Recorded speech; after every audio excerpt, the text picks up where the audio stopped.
Okay, this chapter is dedicated to Stan Cornen for his remarkable masterpiece, Exploding, which documents the Warner Music Group and, far more important to me, an inner look at the entire history of the music business, seen through the eyes of a 30-plus year Warner executive.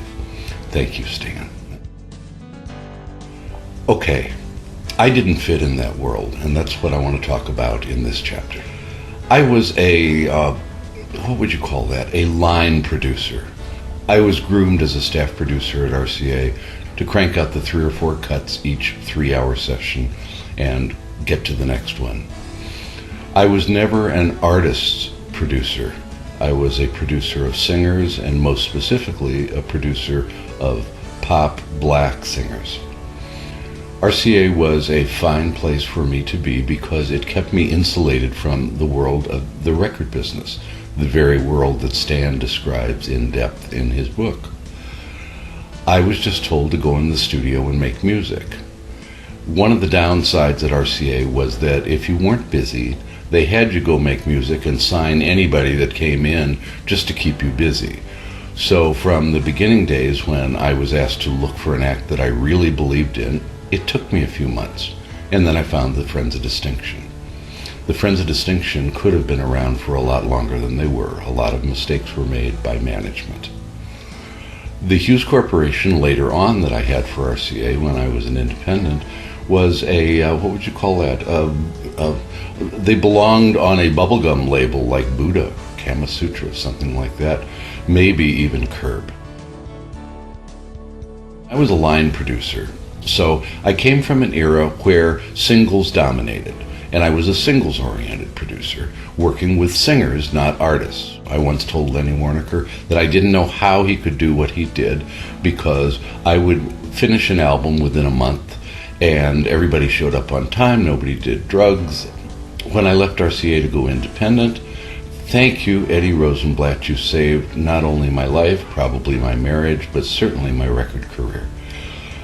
I had showcased 3 artists at RCA's Music Center of the World, full orchestra. One of the groups was 5 Flights Up, an unknown group with a lead singer, James Bingham, who was responsible for writing the material for the group. We had record deals pending for all 3 acts, and an attorney whose name I will not mention was responsible for making the deals. He dropped the ball on all 3 of them. So, in desperation, I called Eddie Rosenblatt and asked him to come to Carol's and mine, my wife's and my apartment. Eddie commented that he remembered hearing the group back when I put on the showcase, but couldn't quite remember what he'd heard. He just remembered that he had liked them. So he came over to my wife's and my apartment, sat on the sofa, and listened, not full orchestra, but with an acoustic guitar, to 5 Flights Up sing their repertoire. He turned to me, smiled, and said, "You got a deal, John. Now go in the other room and Carol and I will finish it." I was a notoriously bad businessman. In fact, I wasn't a businessman at all, and he knew my wife was. So, thanks to Eddie, I had the one hit, maybe hit and a half, that I had during my brief span as an independent between staff jobs at RCA and Bell Records. That's 1968 through 1971. Thanks to Eddie Rosenblatt. It is something I will never forget and that I'm forever grateful for. Thank you, Eddie. Also, thank you, Bobby Rosenblatt. She, I felt, was one of my biggest supporters. There was a record that I cut on an unknown 17-year-old black singer for Eddie named Linda Seals. I cut 3/6/8 ballads which absolutely captured who Linda Seals was musically. Of course, Bell Records distributing it at the time said, "Why did you cut this stuff? Give us something we can sell." But Bobby Rosenblatt said, "I think that It'll Never Happen Again by Linda Seals is one of the best records you've ever cut." Thank you, Bobby, and I agree. Your support at the time was the only voice of support that I heard, and I appreciate it. So, what was it like being a line producer and out on the street now as an independent? I didn't know anybody. I just worked at RCA where they said, just go in the studio and make music. I knew nothing about the music business, and Eddie Rosenblatt taught me some of it. What I don't think Eddie knew at the time, but knew shortly thereafter, in the years that followed, was that you could teach me the music business, but I had no idea how to play in it. First, I didn't do drugs. Secondly, I didn't do sex. Thirdly, I couldn't schmooze. Fourthly, I didn't take payoffs. Fourth, I didn't have a business mind to make deals. I was solely a line producer. You send me in the studio, I'll make you an inexpensive record that may have a hit on it. There's a good chance there would be a hit on it. I didn't know at the time that a staff production job was more me than being independent. I was just told I could make more money as an independent. Well, if I look at the greatest producers of all time, for instance, David Foster. David Foster's a master politician and music man. I was just a music man. I was trained to look for hits all over the town and all over the country. I got exclusives on things like He Ain't Heavy, He's My Brother, a beautiful song called Hungry that I obtained an exclusive on for Helen Reddy, etc. My friends were song pluggers. My other friends were musicians. I only knew how to make one kind of record, and that was, I would call, interesting and maybe a little bit slick. To this day, maybe a little slicker than I would prefer to have made, at least later on in my career. There will be a link on the page to this video of my co-favorite record I ever produced, and that is a remake of Born on the Bayou, the Creedence Clearwater original hit. The first record I produced, Grazing the Grass by the Friends of Distinction, and the last record I produced in 1986, Born on the Bayou, are my two favorite productions of all time.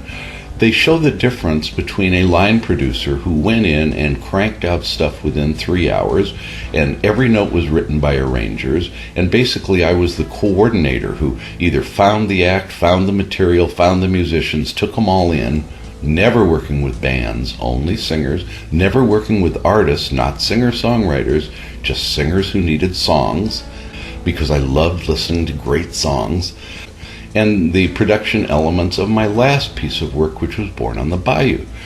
Born on the Bayou was done the way I assume Lenny made his records. We went in the studio, we got a group of musicians together, and we kind of just played it by ear and experimented and found where the groove was, where it felt commercial, and then we proceeded from there with every step of the process. Nothing was thought out in advance. Everything was just extemporaneously put together with great people, great minds, and a fabulous creative process. I wish I had done more of that when I was younger. Anyway, just as an aside, I took Born on the Bayou in its original 13-minute country, disco, oh goodness, country, dance, rock guitar, 13-minute dance tune. And I took it around to the top publishers and label heads in Nashville, who basically looked at me and said, "What is this?" And I said, "That's what makes it special. It's like Grazing in the Grass," where James Brown's producer told me, "Oh, what is this? I can dig it, he can dig it, she can dig it, we can dig it. What is this? I've never heard anything like this. This doesn't fit the market." Well, neither did Born on the Bayou. I was laughed at its 13-minute length, which of course was cut down to under 3 minutes for a single airplay version. But within 2 years, those long extended country dance cuts were the norm, and we had been on the cutting edge of those and almost laughed out of those offices. What I didn't understand as well at the time, that part of being a politician means to have a power structure behind you. Your act should have management, your act should have an agent, your act should have an attorney, and all of those should be within the inner circle of politics within the Los Angeles community. That helped a lot. Did I know that, or did I even think of that? No. I was making music, and all I wanted to do was take the music I made to my friends and see if they liked it and would purchase it. I was not meant to be an independent producer. Never, ever. I was told by the best, quote, minds at the time that there would be a lot more money if I went independent. I remember Eddie Rosenblatt telling me clearly when we were playing tennis together that I could have been semi-retired had I had my hits on a label that knew how to sell albums like Warner's instead of RCA, who only knew how to sell singles. Anyway, I belonged in a structured, small office with other creative people like I had at RCA. Rick Gerard was a genius producer and we were office mates. He produced the Jefferson Airplanes' Need Somebody to Love. He produced Feliciano's Light My Fire. He produced the Nilsson albums. And he discovered Michael McDonald, who he couldn't interest anybody in. But I guess he made some monies later on with those masters. Anyway, he was brilliant, and he and I collaborated on sharing our experience, strength, and hope in the studio and teach each other the inside scoops of what we were learning about production techniques. It was marvelous. It reminded me of Lenny Warnaker and I discussing drummers back when I first met Lenny. Lenny's one of the finest producers of all time. I've always admired him. I've admired his attitude. I've admired his integrity. And I don't know what happened as he moved up the corporate ladder because I didn't know him then. But I knew him as a producer, and a producer who made quality music and basically had a sound that he defined, and I guess Stan Cornin called it the Laurel Canyon sound, because Lenny was a remarkable music man, and I admire him to this day. So we can move on now to Chapter 5, which is where I had my most noticeable hits and most noticeable recognition within the record business. I remember Joe Smith clearly telling me, "John, you don't want to be remembered for Rock the Boat." And I laughed at the time, but in fact, Joe was right. And that's what I'm remembered for, and I didn't even like the record. Thanks for listening.